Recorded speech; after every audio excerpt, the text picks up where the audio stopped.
sabit.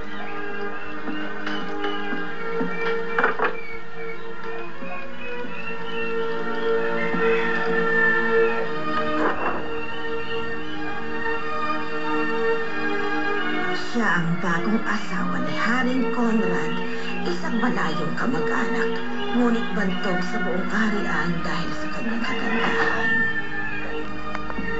Magandang araw po sa inyo. Pinagdala ko kayo ng mainit na tsaa. Talaga bang maganda ang dating Reynang dito nakatira? Paumanhin.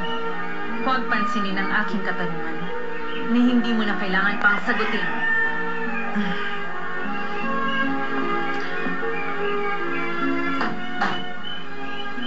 At sino pa kaya ang magtataglay ng pambihirang kagandahan maliban sa akin?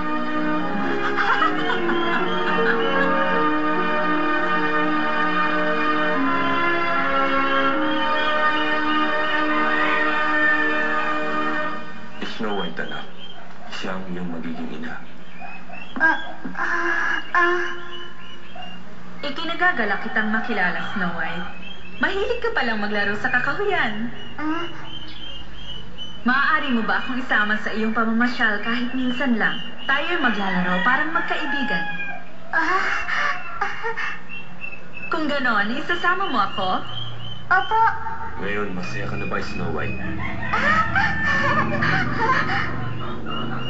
Sa panahong nagkakamalay na ang kalikasan, talulot ng bulaklak ay nagiging makulay. Sumapit na rin sa wakas ang pagdiriwang si Snow White, 12 taong gulang. Sa 12 taong nakalipas, lalo pa nang gumanda ang Prinsesa Snow White. Totoo ang sinasabi mo, at kung mapapansin mo, nagiging gawig siya ng mahal na Reyna, ang kanyang ina. Ang sabihin mo, mas maganda sa mahal na Reyna. Sana kasing ganda rin tayo ng mahal na prinsesa.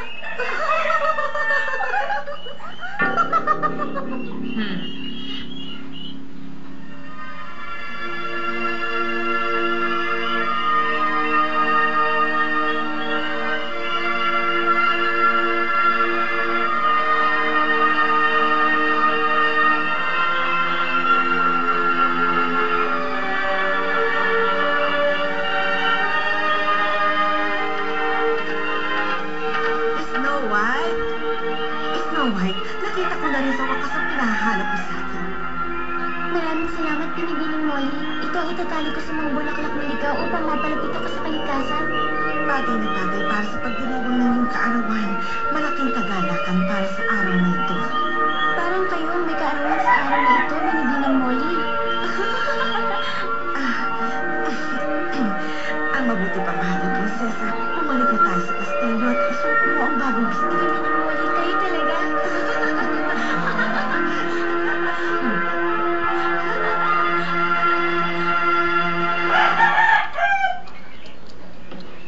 Talagang bata pa siya. Mas maganda pa rin ako sa kanya. Ano sa palagay niyo, Binibining Molly? Sa taglay ninyong kagandahan, kahit anong damit papagayan. Ngunit isang damit lamang ang dapat kong isuot para sa pagtitipon. Hindi ko maaaring isuot ang lahat ng iyan. Inang Reyna, maaari po ba ninyo akong tulungang pumili ng damit na isusuot mamayang gabi? Isang malaking karangalan. Subukan mo ito.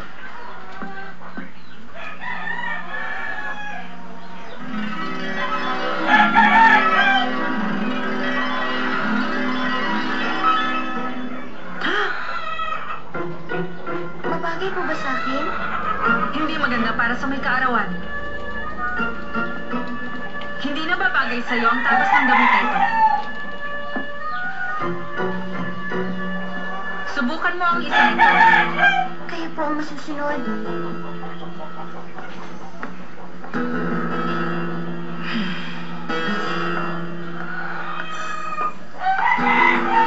Mahal na Reyna, magandang araw, kamahalan. Dala ko na ang bestidong isusuot nyo para sa kaarawan ni Prinsesa Snow White. Sigurado akong lilitaw ang inyong taglay na kagandahan. Hindi ko gusto ang kulay. Hindi yan babagay sa akin. Mumurahing tela ang ginamit mo. Hindi ko gusto makita ang anino mo.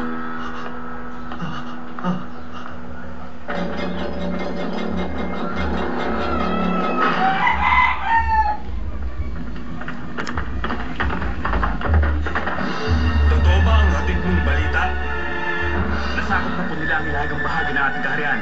Kaya po ako nagsadya rito, mahal na hari, para humingi ng tulong. Kamahalan, kailangan na mabilis ang pagkilos. Malaki na ba ang napinsala? Opo, hindi lingid sa inyong kaalaman na dati ng magulong lugar na yun. At lalo lamang lumala sa pagdating ng mga mananakop. At ngayon, sa gitna ng kaguluhan, humihingi ka ng tulong upang saklolohan? Opo, kamahalan. Sige, naunawang ko.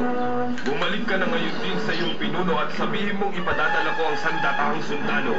Salamat po, kamahalan. Ibunin ang lahat ng upo sa taban!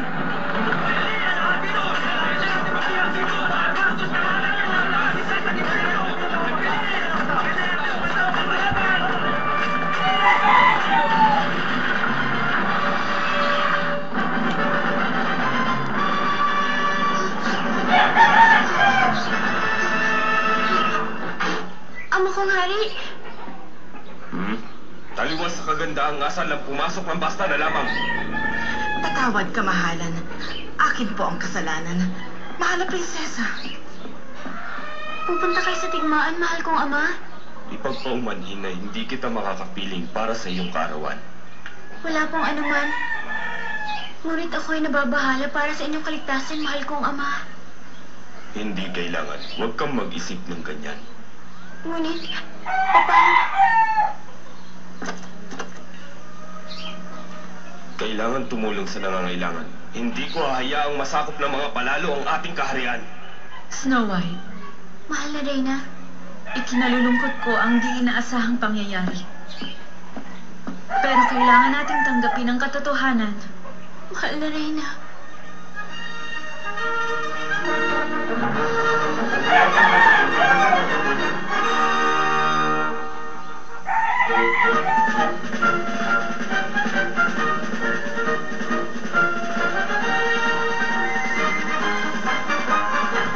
Huwag mag-alala. Babalik ako sa lalong madaling panahon.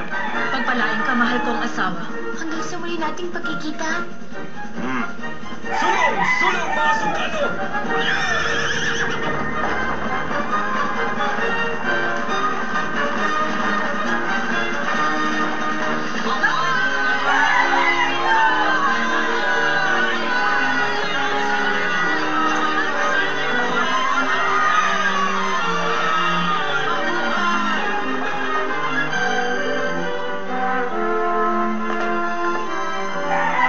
Agad siyang babalik mula sa digmaan.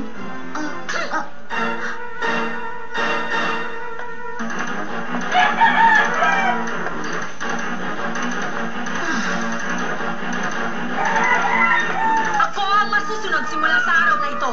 Ang sinumang lalabag ay may nakatakdang kamarasahan.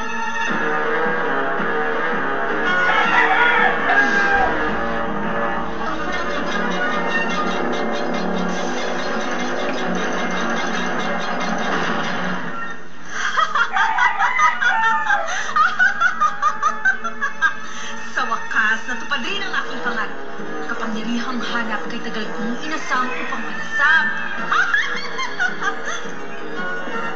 Ano ang kailangan mo? Ang inuupuan mo ay trono ng hari. Hindi mo ba nauunawa ng aking sinabi? Pag-isip-isipan mong mabuti, Molly, dahil pasensya ko'y maikli.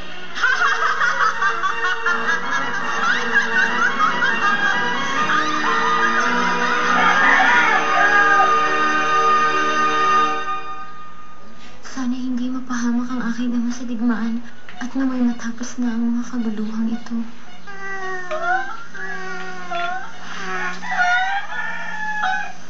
Salamat, Pocket. Milky, ikaw rin, Kuko. Matapang ang aking unang hari. Batid kong babalik pa siya. Maghihintay ako. Si Haring Conrad, minahal at iginalang ng mga tao sa buong kaharian dahil sa makataong pamahalaan. Nilisan ang kastilyo upang sumagupa sa isang digmaan.